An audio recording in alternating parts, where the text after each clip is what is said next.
Kamusta po kayo, mga minamahal kong nanay, tatay, lolo at lola? Ako po si Dr. Benigno Manlapas, ang inyong doktor na laging nagmamalasakit sa kalusugan ng ating mga nakatatanda. May itatanong po ako, pamilyar ba ang eksenang ito sa inyo? Gabi na pagod na kayo? Gusto nyo nang magpahinga? At para makatulog agad, iinom kayo ng isang malaking baso ng mainit na gatas. Mukhang ito ang tamang pag-aalaga sa sarili masustansya at ito ang nakagawian ng ating mga lola noon.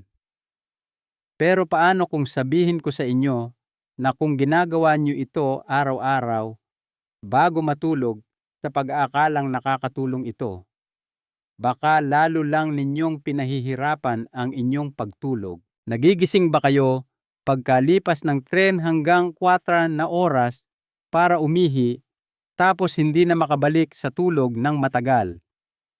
Sinisisi nyo ang edad, ang panahon, o kung ano-ano pa. Pero hindi nyo naiisip na baka dahil iyon sa masustansyang baso ng gatas. Ngayon, ipapaliwanag ko kung bakit ito nangyayari at ibabahagi ko sa inyo ang 7 pagkain na totoong tutulong sa inyo para makatulog ng mahimbing at payapa na parang sanggol. At ang pinakaimportante, ituturo ko kung paano ito kainin ng tama para gumana ito para sa inyo at hindi laban sa inyo. Alam nyo po, kung lampas ay 60 anyos na kayo at minsan pakiramdam nyo ay sumpungin at hindi na maunawaan ang inyong kalusugan, hindi kayo nag-iisa. Opo, alam ko ang pakiramdam na iyan. Normal lang po iyan. Nagbabago ang ating katawan at ang umubra noong tayo ay 40 anyos ay baka hindi na epektibo ngayong asanto na. Marami sa aking mga pasyente ang nagsasabi na nagigising sila ng 3, 4 o 5 beses sa gabi. Tinanggap na lang nila ito. Akala nila ay kakambal na ito ng pagtanda. Pero gusto kong sabihin sa inyo, hindi po totoo iyan. Hindi nyo kailangang magtiis. Kamakailan lang isang masayahing pasyente ko, si Tatay Jose, na anyos mula sa Batangas, ang sumulat sa akin ng pabiro, Dra, salamat sa payo. Dati nagigising lang ako sa gabi, pero ngayon may regular night fitness routine na ako, kama CR, kusina, kama. Paulit-ulit hanggang umaga. Kahit nakakatawa, ramdam ko ang hinaing ng kanyang puso. Ito ay pagod na naipon sa loob ng maraming taon. At kung tumatango kayo yon habang binabasa ito, ibig sabihin ay ginawa nyo na ang pinakamahalagang unang hakbang. Hindi nyo sinusukuan ang inyong sarili. Naghahanap kayo ng solusyon at yan ay karapat-dapat sa malaking respeto. Ngayon, hindi po tayo mag-uusap tungkol sa mga komplikadong dieta o mamahaling gamot. Pag-uusapan natin ang 7 simple at abot-kayang pagkain. Hihimayin natin ang bawat isa, bakit ito gumagana, paano ito kakainin para makuha ang maximum na benepisyo at anong oras dapat kainin. Walang magic, kundi simpleng biokimika ng ating matalinong katawan. At pakiusap magbigay ng espesyal na atensyon sa pagkain bilang 5. Ang koneksyon nito sa tulog ay naging malaking tuklas para sa marami kong kasamahan sa medisina. Seryoso po, sigurado akong nakakain na kayo ng isa sa mga ito ngayon, pero malamang ay mali ang paraan. Makinig ng mabuti. Ang impormasyong ito ay maaaring magpabago sa kalidad ng inyong tulog simula ngayong gabi. Magsimula na po tayo. Pagkain number 1. Maasim na cherry tart cherries, ang likas na melatonin. Sigurado akong narinig nyo na ang tungkol sa melatonin. Ito ang ating pangunahing hormone sa pagtulog. Habang nagkakaedad, bumababa ang natural na produksyon nito na isa sa mga dahilan kung bakit nagiging mababaw at putol-putol ang tulog natin. Sa halip na tumakbo agad sa botika para sa mga sintetikong melatonin na may mga side effects, binigyan tayo ng kalikasan ng natural na mapagkukunan. At isa sa pinakamalakas ay ang maasim na cherry o tart cherry. Hindi po yung matamis, kundi yung maasim. Ayon sa pag-aaral sa European Journal of Nutrition, ang mga taong uminom ng purong katas ng tart cherry ay tumaas ang antas ng melatonin sa katawan at gumanda ang haba at kalidad ng tulog. Pero teka muna, dito po nagkakamali ang halos lahat. Ang pangunahing pagkakamali ay ang pag-inom ng malaking baso ng juice bago matulog. Ang tamang paraan. Isang maliit na dakok, mga 20 hanggang 30 piraso ng hindi matamis na pinatuyong tart cherries o isang maliit na baso 150 milliliters o kalahating tasa ng natural na juice. Kailan dapat ay 2 oras bago matulog. Binibigyan nito ng oras ang katawan na sipsipin ang sustansya at hindi kayo mapapabangon para umihi sa gabi. Subukan ang ritual na ito ng 1 linggo. Magugulat kayo kung gaano kadali na ang makatulog. Pagkain, Marutu almonds. Ang pamparelax ng kalamnan. Nasolusyonan na natin ang pagtulog. Ngayon, pag-usapan naman natin kung paano gagawing malalim ang tulog para makapagpahinga ang inyong mga kalamnan. Madalas hindi tayo makatulog o nagigising tayo dahil tensyonado ang katawan. Masakit ang binti, may kirot sa likod o naninigas ang leeg. Ito ay mga muscle spasms o pulikat na pumipigil sa malalim na pag-relax. May isang mineral na responsable sa pagpapakalma ng ating kalamnan, magnesium. Paglagpas ng edad 60, isa sa bawat 2 tao ay kulang sa magnesium. Isipin niyo po iyon. At ang almonds ay isa sa mga kampeon sa dami ng magnesium. Tumutulong ang magnesium na kontrolin ang nervous system at pinabababa ang stress hormone na cortisol na siyang pangunahing kaaway ng mahimbing na tulog. Hindi nyo kailangang ubusin ang isang buong pakete. Mataas po ito sa calories.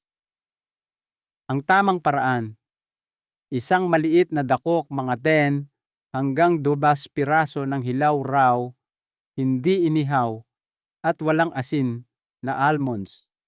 Kailan? Mga 1 oras bago matulog. Pwede nyo itong sabayan ng ilang cherries mula sa unang punto. Perpekto silang magkapareha.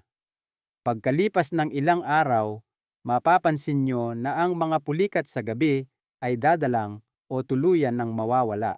Pagkain number 3, pavo turkey. Ang pundasyon ng kapayapaan. Magugulat kayo pero ang susunod na pagkain ay hindi mainit na gatas. Mas interesante ito at marami ang nagkakamaling kumain nito ng marami sa hapunan, gayong kailangan lang natin ay kaunti. Naalala nyo ba yung masarap na pakiramdam ng antok pagkatapos ng handaan kung saan may pabo o turkey? Hindi po iyan aksidente. Ang pabo ay naglalaman ng amino acid na tinatawag na tryptophan.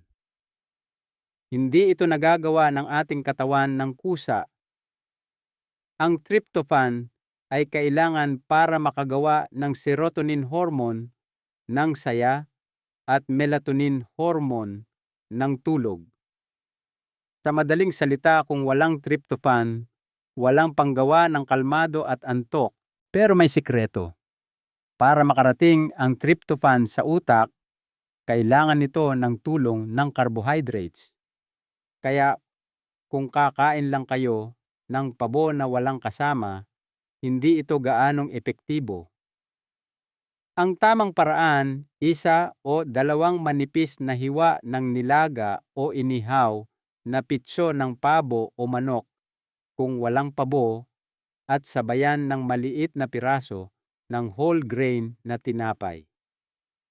Ang carbohydrate na ito ang maghahatid sa tryptophan sa utak. Kailan?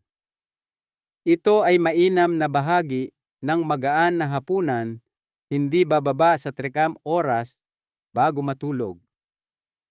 Hindi lang kayo mabubusog, maihahanda pa nito ang inyong nervous system para sa payapang pahinga.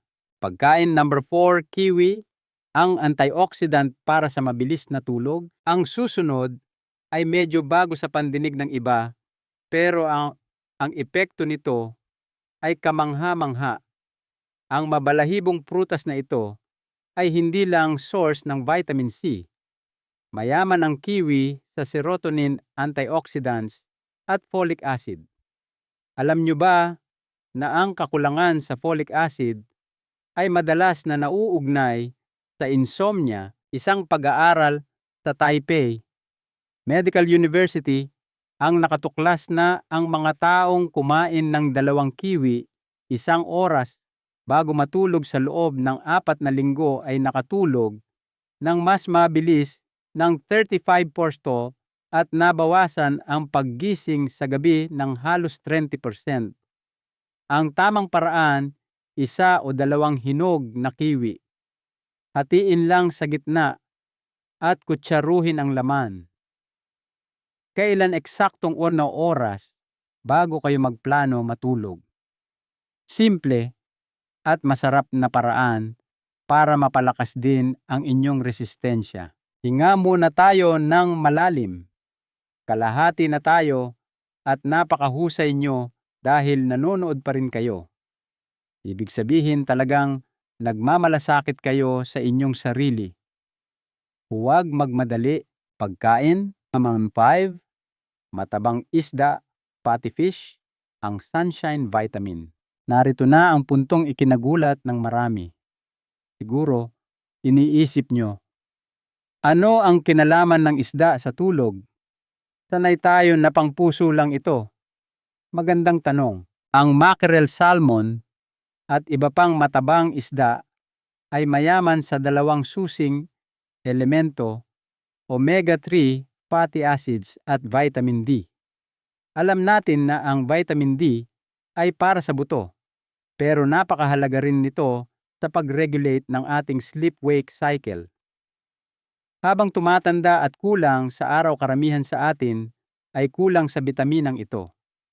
May direktang koneksyon ang mababang vitamin D sa putol-putol na tulog. Ang tamang paraan, isang maliit na piraso kasing laki ng isang kaha ng baraha ng inihaw o pinasingaw steamed na isda. Bawal na bawal ang prito. Kailan ito ay ulam para sa hapunan, 3 hanggang 4 na oras bago matulog. Ang isda ay hindi merienda sa hating gabi, kundi bahagi ng tamang hapunan. Gawin ito 2 hanggang 3 beses sa isang linggo. Pagkain number 6, oatmeal. Ang mainit na yakap sa tiyan. Mula sa ulam, punta tayo sa pinakasimple at kusih na pagkain. Parang yakap ng isang ina. Isipin ang sitwasyon, maaga ang hapunan. May ilang oras pa bago matulog at kumukulo na ang tiyan. Ano ang gagawin? Dito papasok ang oatmeal. Ito ay complex carbohydrate na dahan-dahang nag-uudyok sa katawan na gumawa ng melatonin. Plus, ang mainit na pagkain ay nakakakalma. Ang tamang paraan, isang maliit na mangkok ng oatmeal na niluto sa tubig.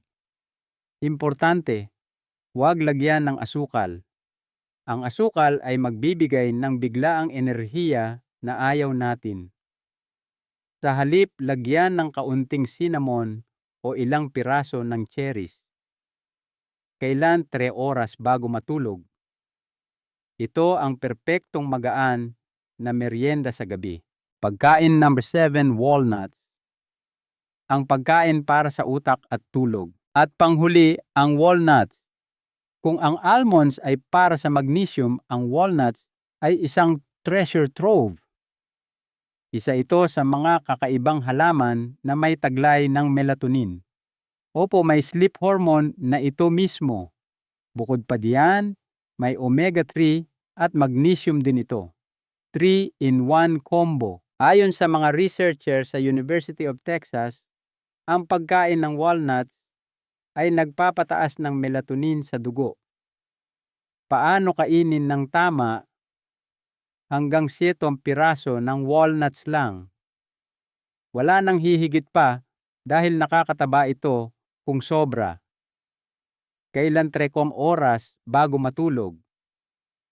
Pwede itong papakin o ihalo sa inyong oatmeal. Hindi lang gaganda ang tulog nyo, mapapatalas pa nito ang inyong isip kinabukasan. Ang gintong aral at paalala, alam nyo minsan, hindi ito tungkol sa tableta o komplikadong proseso. Minsan kailangan lang nating huminto at makinig muli sa senyales ng ating katawan. Ang katawan nyo ay hindi luma. Ito ay matalino. Pinagsilbihan kayo nito ng tapat sa loob ng maraming dekada. Ngayon, humihingi lang ito ng kaunting atensyon at tamang pag-aalaga. Ang mga pagkaing ito ay lengguwahe ng pagmamahal sa inyong sarili. Balikan natin saglit ang ating 7 katulong: 1 tart cherries, 2 almonds, 3 pavo 4 kiwi, 5 matabang isda, 6 oatmeal at 7 walnuts. Ang gintong tuntunin hapunan, 3 oras bago matulog. Inumin, 2 oras bago matulog. At lahat ay sa maliit na kantidad lang. Sana po ang gabing ito ay maging simula ng pagtulog nyo ng walang pangamba, kundi may ngiti at kumpiyansa na hawak nyo ang inyong kalusugan. May mahalagang aral po akong iiwan sa inyo. Ang edad ay hindi kaaway o sakit.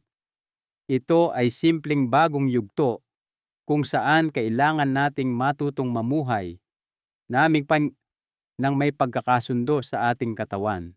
Kung nakatulong po ang payo kong ito at may natutunan kayong bago pakiusap, mag-iwan ng like. Isulat sa comments kung alin sa 7 pagkain ang pinakamalaking surpresa para sa inyo. Gusto kong malaman. Ang inyong suporta ay makakatulong para marating ng mensaheng ito ang ibang lolo at lola na nangangailangan nito. Huwag kalimutang mag-subscribe sa channel at ibahagi ito sa inyong mga kaibigan at pamilya. Mag-ingat po kayo palagi at ang inyong mga mahal sa buhay. Hanggang sa muli, ito po si Dr. Benigno Manlapas. Maraming salamat po